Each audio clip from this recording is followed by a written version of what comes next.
తెరవలి sisters channel కి స్వాగతం. ఈ రోజు మీకు చింతకాయలతో రసం చేసి చూపిస్తాను. మొన్న చింతకాయలు తొక్కి పెట్టాను కదా పచ్చడికి, అందులో 2 చింతకాయలు తీసాను. వాటితో రసం ఎలా తయారు చేసుకోవాలో చూపిస్తాను. చాలా బాగుంటదండి. ఎంత టేస్టీగా ఉంటుందో. పిల్లలకి ఏదన్నా కొంచెం నోరు అరుచిగా ఉన్నా ఈ చింతకాయ రసం కాసుకుంటే చాలా టేస్టీగా ఉంటది. చాలా ఈజీ ప్రాసెస్ కూడా. చింతపండు వేసి రసం కాస్తాము, కానీ పచ్చి చింతకాయలతో రసం కాస్తే ఆ రుచి డిఫరెంట్ గా ఉంటుంది. చాలా బాగుంటది. ఎలా చేసుకోవాలో ఇప్పుడు నేను చేసి చూపిస్తాను, చూడండి. ముందుగా కావాల్సింది చింతకాయలు. 2 చింతకాయలు తీసుకున్నాను. వీటిని మనం ఉడికించుకుందాం. ఇప్పుడు కొంచెం చింతకాయలు మునిగే వరకు వాటర్ పోసుకుందాం. చింతకాయలు మునగ నీళ్లు పోసుకొని 3 విజిల్స్ వచ్చే వరకు ఉడికించుకుందాం.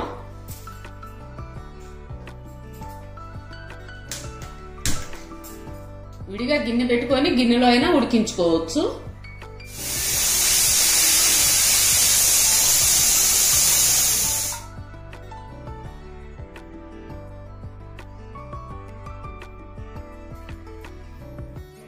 కరెక్ట్ గా ఉడికింది. ఈ చింతకాయలు ఉడకటం చూస్తే మేము 3rd క్లాసో 4th క్లాసో అనండి ఒక లెసన్ చదువుకున్నాం. లెసన్ గుర్తొస్తుంది. ఏంటి బుజ్జమ్మ అది? నువ్వు చదువుకోలేదా? ఏంది మర్చిపోయానులేమ్మా. ఉడకవే ఉడకవేవో ఉల్లిపాయ, నువ్వెంత ఉడికినా నీ కంపు పోదే. చిమడవే చిమడవే ఓ చింతకాయ, నువ్వెంత చిమిడినా నీ పులుపు పోదే. అబ్బా అని లెసన్ ఉందండి. ఈ 2 చింతకాయలతో చాలా రసం వస్తది. పులుపు కదా, ఉడికినా గానీ ఆ పులుపు పోదన్నమాట. సరే, నువ్వు చెప్పాక గుర్తొచ్చింది బుజ్జమ్మ. చెల్లి గుర్తు చేశాక గుర్తొచ్చిందండో. ఈ నిజమే. ఇప్పుడు ఈ చింతకాయలతో మనం రసం తయారు చేసుకుందాము.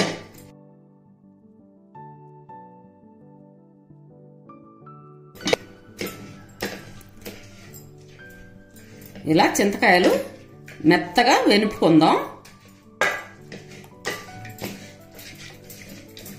ఇందులో తగినన్ని వాటర్ పోసుకుందాం.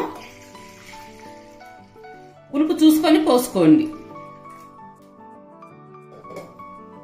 చేతితో అయినా ఈ విధంగా నలుపుకోవచ్చు.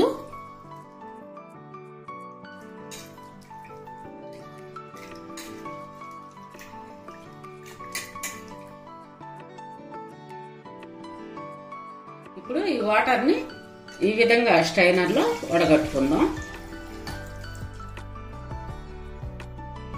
ముట్టించి ఒక బాండి పెట్టుకొని టేబుల్ స్పూన్ ఆయిల్ వేసుకోండి. అందులో కొంచెం తాలింపు గింజలు, నూనె కాగిన తర్వాత 2 ఎండుమిర్చి దోరగా వేగనీయండి. మీడియం ఫ్లేమే పెట్టుకోండి అమ్మా.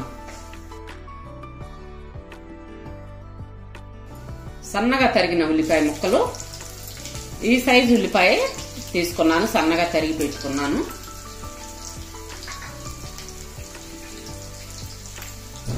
మూడు పచ్చిమిర్చి చీలికలు,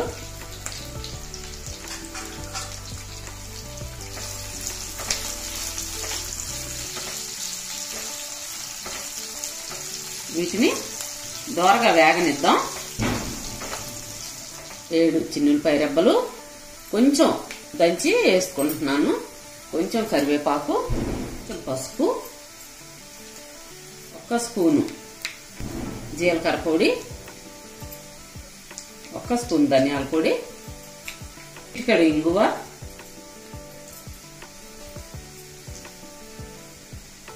వేసి ఇంకొంచెం సేపు వేగనిద్దాం.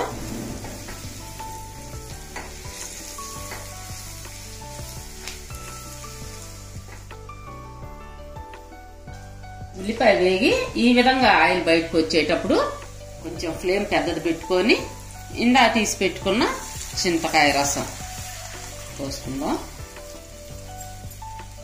దీన్ని బాగా మరగనిద్దాము.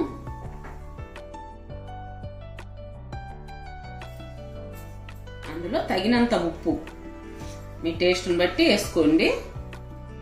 ఇప్పుడు చింతకాయ పులుపు చూసుకొని మీకు కావాల్సినంత పులుపు ఎక్కువ కావాలంటే ఈ విధంగా ఉంచేయండి. మీకు పులుపు తక్కువ కావాలనుకుంటే ఇంకొంచెం వాటర్ యాడ్ చేసుకోవచ్చు. ఇప్పుడు ఈ రసాన్ని బాగా మరగనిద్దాం.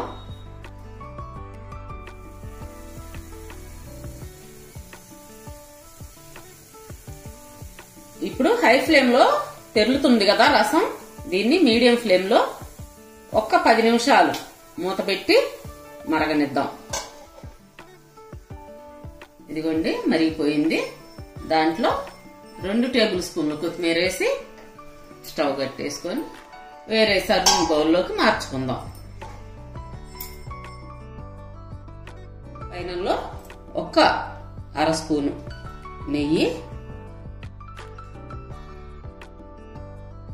ఈ విధంగా కలిపి మూత పెట్టేసుకుందాం. ఇదిగోండి పెద్ద చింతకాయతో అంటే పచ్చడి చింతకాయలతో రసం చేశాను. మీరు కూడా తయారు చేసుకొని ఎంత టేస్టీగా వచ్చిందో నాకు కామెంట్స్ లో చెప్పండి. అయితే చింతపండు మామూలుగా రసానికి చింతపండు వాడతాం కదా, అట్లాగంటే కూడా ఈ చింతకాయలతో చేసుకుంటే టేస్ట్ కొంచెం డిఫరెంట్ గా ఉంటది. మీరు ట్రై చేసి ఎంత టేస్టీగా ఉందో నాకు కామెంట్స్ లో చెప్పండి. సరే విజయమ్మాయ్, చూసారు కదండి. మరి మా వీడియోస్ మీకు నచ్చినట్టయితే లైక్ చేయండి, షేర్ చేయండి. అలాగే కొత్త వాళ్ళు మా ఛానల్ని తప్పకుండా సబ్స్క్రైబ్ చేసుకోండి. పక్కనున్న బెల్ బటన్ క్లిక్ చేసి ఆల్ అనే ఆప్షన్ ఎంచుకోండి.